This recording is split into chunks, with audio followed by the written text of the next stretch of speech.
드디어 표바코가 그토록 태풍 상사를 집요하게 노렸던 진짜 이유가 밝혀집니다. 내 차용증 어디 있어? 표바코가 차선택의 멱살을 잡으며 내뱉은 한마디. 이 차용증이 태풍 상사 후반부를 이끌고 갈 중요한 열쇠가 되었습니다. 태풍은 태국 출장을 마치고 돌아와 차가운 현실과 마주했죠. 통장 잔고 12만원. 헬멧 수출로 번 돈은 거의 없었고 값비싼 수업료를 지불했죠. 이제 직원들 월급조차 지급할 돈도 없는 상황이었죠. 결국 태풍은 아버지가 평생을 일궈온 그 사무실을 임대 놓기로 결정합니다. 언젠가 다시 돌아오겠다는 다짐을 남긴 채로요. 그 텅 빈 사무실에 들어온 표현준. 사무실을 이전한 태풍이 이제 고통의 시작이라며 혼잣말을 하는데 태풍을 끝까지 괴롭힐 생각인가 봅니다. 한편 태풍과 미선의 관계는 어떻게 될까요? 태국에서 키스까지 했으니 이제 사귀는 거라고 생각하는 태풍과 달리 미선은 사귀자는 말도 안 하고 사귄다고 하면 어떡하냐는 거죠. 미선이 원하는 건 진지한 확인이에요. 우리 사귈래요? 라는 제대로 된 고백이죠. 하지만 지금은 일에 집중해야 할 시기예요. 감정에 휘둘리기보다 태풍 상사를 살리는 게 먼저죠. 태풍이 제대로 된 고백을 할 수 있을지, 미선이 그 마음을 받아들일지 지켜보는 것도 11화의 소소한 재미가 될 것 같습니다. 남모는 이런 태풍의 연애 상담력을 자처하지만 완전히 헛다리를 짚어요. 미호는 알프스 소녀, 미선이는 지리산 호랑이. 동대문에서 힘들게 옷배달일을 하면서도 친구 태풍의 일에는 관심이 많죠.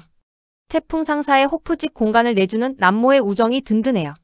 태풍은 책임감 있는 사장으로서 점점 변해가고 있어요. 구독과 좋아요 부탁드려요. 사무실 이전 후 태풍은 1989년도 금전출 납부를 펼쳐봅니다. 아버지는 장부 하나만큼은 정말 꼼꼼하게 관리하셨던 분이에요. 그런데 이상한 거예요.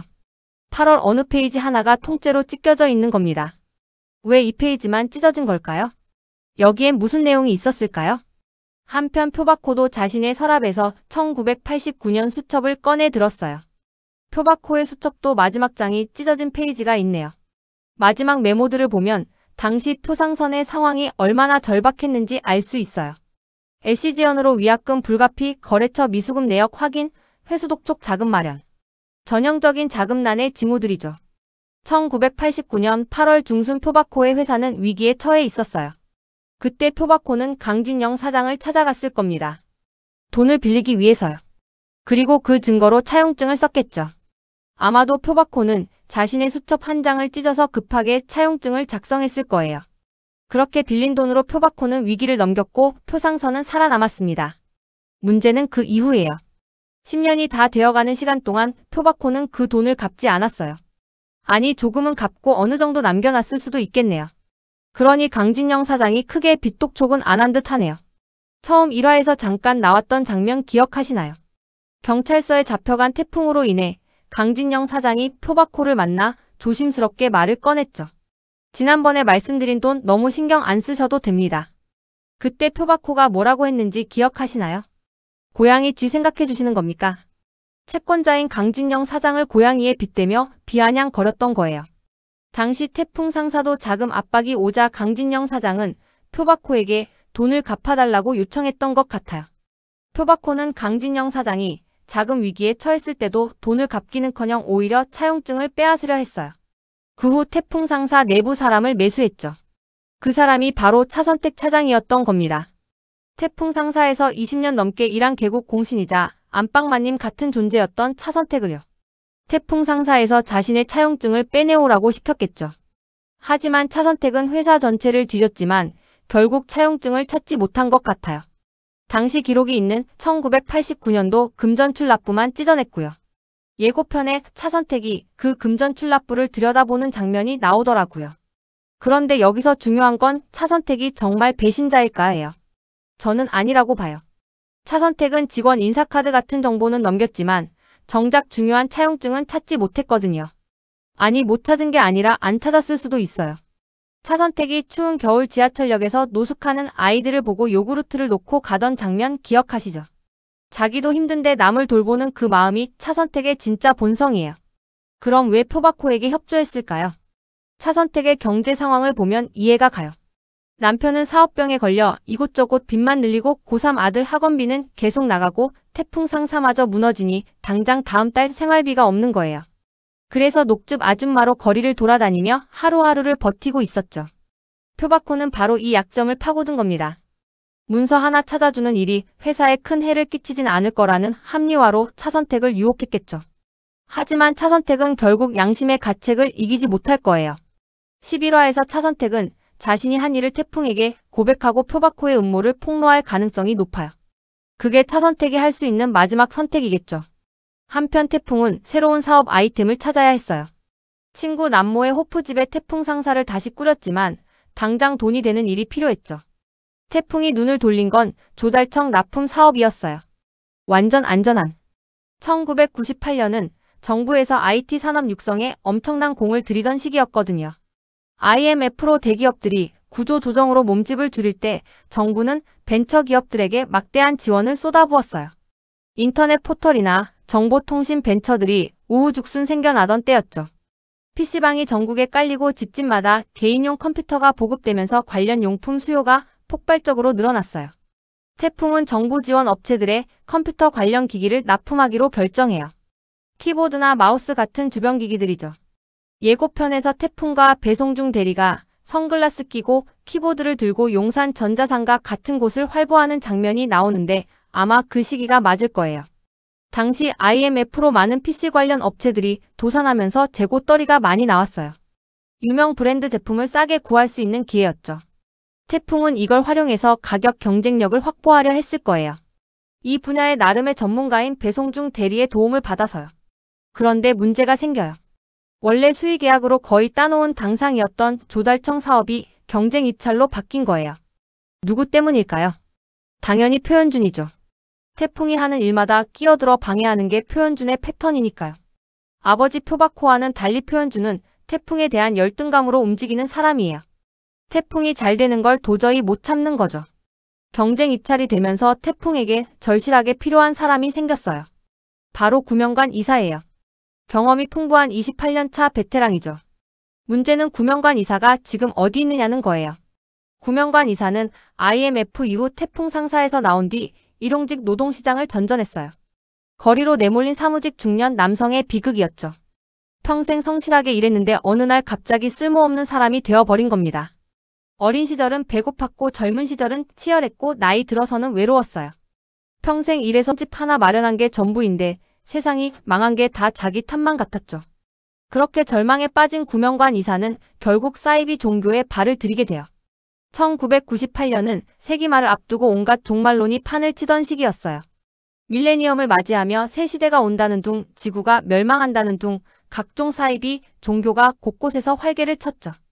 심리적으로 취약한 사람들을 노리는 이런 집단들은 정확히 가장 아픈 곳을 찌르거든요. 구명관 이사는 집을 나와 사이비 종교시설에 머물고 있었어요. 태풍과 미선은 구이사의 부인에게 받은 주소를 찾아가 그를 만나죠. 하지만 설득이 쉽지 않아요. 이미 깊이 빠진 상태니까요. 사이비 종교에 빠진 사람을 구하는 건 정말 어려운 일이에요. 그들은 그곳에서 위안을 찾았고 존재의 의미를 부여받았다고 느끼니까요. 태풍이 구명관 이사를 설득하는 방법은 뭘까요? 바로 필요로 한다는 거예요. 당신이 없으면 안 된다는 거죠. 구명관 이사님, 우리 이거 꼭 들어가야 돼요. 우리 좀 도와주세요. 태풍 상사 좀 도와주세요. 태풍이 구이사에게 하는 이 말이 핵심이에요. 태국 수출길에서 마진을 데리러 갔을 때도 태풍은 도와달라고 부탁했어요. 이게 태풍의 리더십이에요. 손을 잡고 함께 가는 거죠. 구명관 이사는 자신이 쓸모없다고 생각했지만 사실 28년의 경험이라는 엄청난 무기를 가지고 있었어요. 단지 그걸 깨닫지 못하고 있었을 뿐이죠. 태풍의 간절함이 결국 구명관 이사의 마음을 움직일 거예요. 자신이 필요한 곳이 있다는 것, 가치 있는 사람이라는 걸 깨닫게 되는 거죠. 종합 예고편에서 구명관 이사가 무언가를 해낸 듯한 제스처를 취하고 미선과 태풍이 그 뒤에서 감탄하는 모습이 나오죠. 무언가 입찰에 유리한 것을 찾아낸 듯해요. 여기서 구명관 이사의 연륜과 경험이 빛을 발할 거예요. 배송중 대리가 확보한 물품의 구이사의 입찰 노하우가 더해지면 표현준을 이길 수 있어요. 결국 조달청 입찰건을 계기로 태풍 상사 식구들이 하나둘 모이기 시작해요. 구명관 이사가 돌아오고 마지막에는 차선택 차장도 합류하게 될 거예요. 차선택이 그동안 표바코의 스파이 노릇을 해왔던 사실을 고백하고 용서를 구하면서요. 태풍 상사가 다시 완전체가 되는 거죠. 그런데 이게 단순히 직원들이 모이는 것 이상의 의미가 있어요. 강진영 사장이 평생 추구했던 가치가 실현되는 순간이거든요. 사람을 지키는 회사. 회사가 직원을 버리지 않고 직원도 회사를 포기하지 않는 그런 공동체. IMF라는 거대한 폭풍 속에서 각자 흩어져 고통받던 사람들이 다시 모여 서로를 지탱해주는 거예요. 구명관 이사를 구하는 건 회사를 위한 일이기도 하지만 동시에 구명관 자신을 살리는 일이에요. 차선택이 돌아오는 것도 마찬가지죠. 용서받고 다시 시작할 기회를 얻는 거니까요. 자, 그럼 가장 중요한 질문으로 돌아가 봅시다. 차용증은 대체 어디에 있을까요? 강진영 사장은 분명 이걸 안전한 곳에 보관했을 겁니다. 동시에 언젠가 태풍이 찾을 수 있는 곳이어야 하죠. 많은 분들이 태풍이 챙긴 명패를 의심하시더라고요. 명패 뒷면에 숨겨져 있는 거 아니냐고. 가능성은 있어요. 태풍이 사무실을 떠나며 유일하게 챙긴 게 아버지 명패였으니까요. 하지만 그렇게 단순할까요? 2화에서 태풍이 회사 금고를 열었을 때를 떠올려 보세요. 적금 통장만 확인하고 다른 서류들은 제대로 보지 않았죠. 태풍은 회사 일을 잘 몰랐으니까요. 어쩌면 그때 금고 안에 이미 차용증이 있었을 수도 있습니다. 차선택이 표박호 사장에게 협박당한 걸 얘기한 뒤에 태풍이 차용증의 존재를 깨닫고 그 금고 서류를 찾아낼 것 같아요. 또 다른 가능성도 있어요. 강진영이 임종 직전 미선에게 뭔가 말을 남겼던 장면 기억나시죠? 태풍이가 잘할 거라고. 단순한 유언이 아니라 미선에게 또 다른 실마리를 남긴 거 아닐까요? 이제 태풍이 해야 할 일이 많아요. 당장 조달청 입찰을 따내서 태풍 상사를 안정시키는 것부터 해야죠. 11화는 흩어졌던 태풍 상사 식구들이 다시 모이는 이야기가 될 거예요. 구명관 이사의 구출 작전 차선택의 고백과 용서 그리고 조달청 입찰을 둘러싼 표현준과의 대결. 여기에 차용증을 찾기 위한 태풍의 행보가 본격적으로 시작되죠. IMF라는 시대적 배경 속에서 사람들이 어떻게 무너지고 또 어떻게 다시 일어서는지를 보여주는 거예요. 사이비 종교에 빠진 구명관 이사. 배신과 양심 사이에서 괴로워하는 차선택. 과거의 치부를 감추려 발악하는 표박호. 이 모든 인물들의 선택이 11화에서 갈림길에 서게 돼요. 그리고 그 중심에 강태풍이 있어요. 사람을 포기하지 않고 끝까지 손을 내미는 리더. 아버지 강진영이 추구했던 가치를 계승하면서도 자기만의 방식으로 태풍 상사를 이끌어가는 젊은 사장이죠. 1998년 그때로 돌아가 태풍 상사가 어떻게 새로운 기회를 잡아가는지 함께 지켜봐요. 태풍 상사의 대박 성공을 기원하며 구독과 좋아요 부탁드려요. 저는 다음 이야기로 돌아오겠습니다. 감사합니다.